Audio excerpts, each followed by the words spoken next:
Hello दोस्तों, राधे राधे। सभी को प्रणाम है। आप सब लोगों को बहुत अच्छा भजन सुनाने जा रही हूँ, सुनिए और अच्छा लगे तो लाइक करिए, कमेंट करिए, सब्सक्राइब करिए।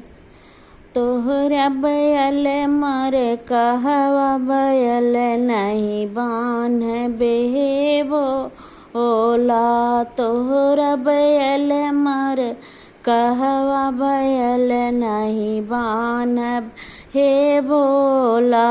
बैल नहीं बान्हब हे बोला, बैल नहीं बान्हब हे बोला।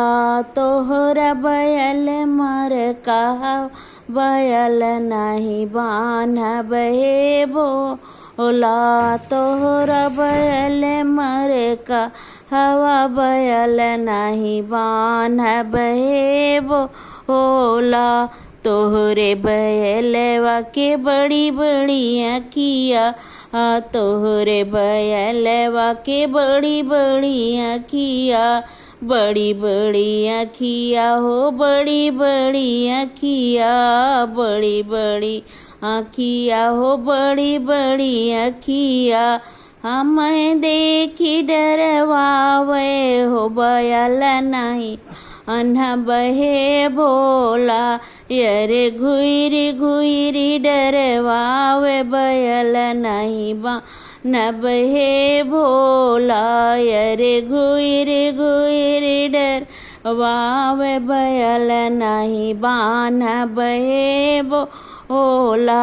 तोहरा बैल मर कहवा बैल नहीं बान्हब हे भोला।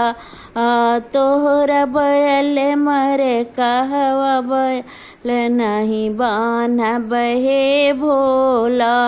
तोहरे बैलवा के बड़ी बड़ी सिंगिया, तोहरे बैलवा के बड़ी बड़ी सिंगिया, बड़ी बड़ी सिंगिया, हाँ बड़ी बड़ी सिंगिया, बड़ी बड़ी सिंगिया, हाँ बड़ी बड़ी सिंगिया। हमें देखी झमकावे बैल नहीं बान्हब हे बोला।